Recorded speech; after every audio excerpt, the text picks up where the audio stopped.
And again, sense of direction, you know what it looks like. The improvement kata pattern, it's experimenting your way forward instead of trying to decide your way forward. We know that trying to decide your way forward means we're going to be relying on our bias, right? So we have a challenge, number one, that challenge out there. Number two, we figure out where we are, what's the actual condition now.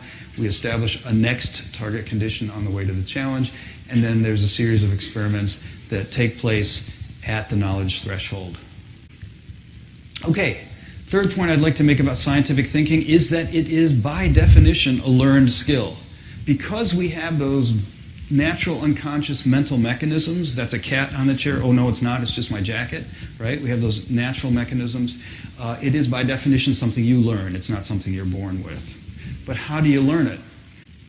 Acquiring a new skill, mindset, and habits takes some practicing. Knowing is not enough. Here's a person reading. Reading is useful. Toyota Kata book may be useful, but that's not going to change anything in our mindset and behavior. Likewise, attending classes, good way to introduce things, attend a conference, but you're not actually going to change your mindset by listening to someone talk. It really takes daily or frequent practice. If you're going to practice, you need to have something to practice. Those are like routines or kata, at least for beginners. Generally, we need to do it with some coaching.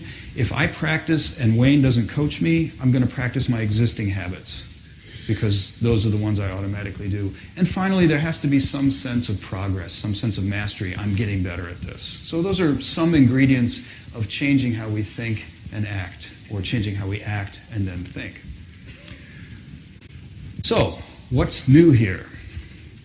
Number one, scientific thinking is not new. If you look it up, the scientific thinking as we know it today is about 400 years old.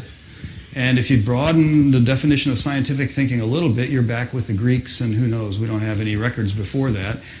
Deliberate practice is not new.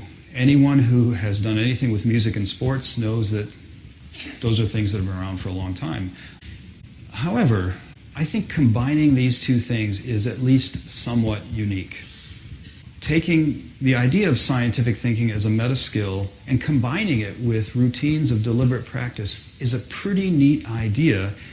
And it means, I think, and maybe this is why we're here, it means we may have the opportunity to change the world ever so slightly.